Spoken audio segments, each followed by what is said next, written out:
বলৎকার যদি করে এর শাস্তি কি হতে পারে, জেনা যদি করে এর শাস্তি কি হতে পারে, লাওয়াতাত যদি করে এর শাস্তি কি হতে পারে। একদম কোরআন হাদিস অনুযায়ী শাস্তি দিতে হবে, সরাসরি ওই জায়গাতে শাস্তি দিতে হবে। আসসালামু আলাইকুম রহমতুল্লাহ। কওমি মাদ্রাসা শুরু থেকে নিয়ে এ পর্যন্ত যেভাবে আল্লাহ পাক চালিয়ে নিচ্ছেন, আলহামদুলিল্লাহ সুম্মা আলহামদুলিল্লাহ, এভাবেই চলতে দেন।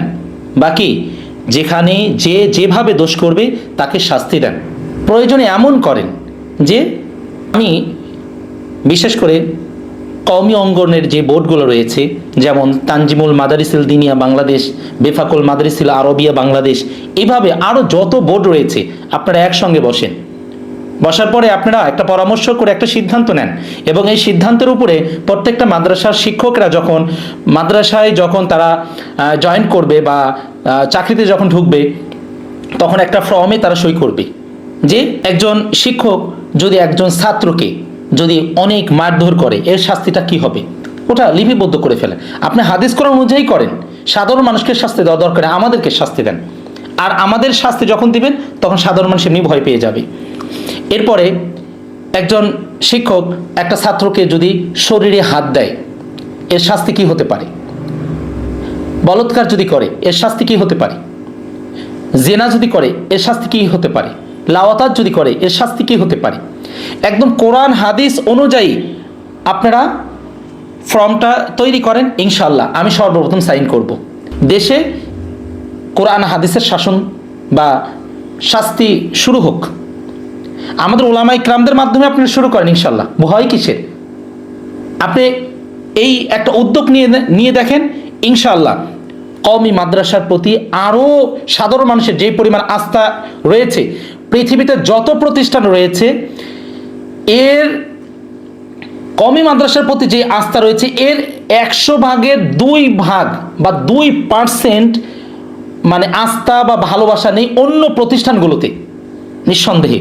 কারণ সবাই জানে এই কওমি মাদ্রাসায় পড়লে তারা সুন্দরভাবে ইবাদত বন্দেগী করবে, নামাজ, রোজা, হজ, জাকাত, তারাবি, জানাজা, ঈদের নামাজ, জুমার নামাজ ইত্যাদি ইত্যাদি শুধুমাত্র সঠিক এবং সুন্দরভাবে শেখানো হয় এই কওমি মাদ্রাসাগুলোতে।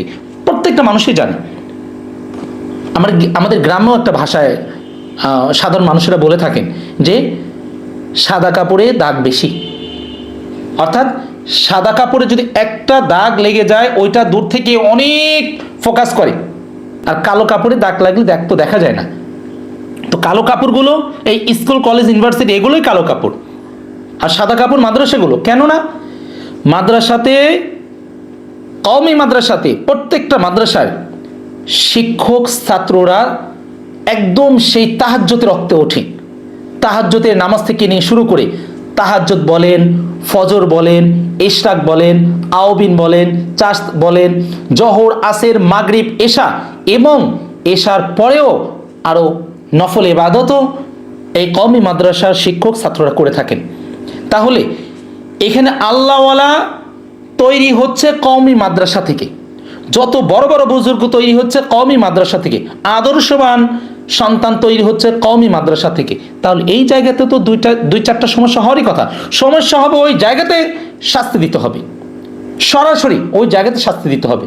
আর এই শাস্তির মাধ্যমেই ইসলাম আরও সৌন্দর্য ফুটে উঠবে এবং আদর্শ জায়গাটা ঠিক থাকবে, ইনশাআল্লাহ।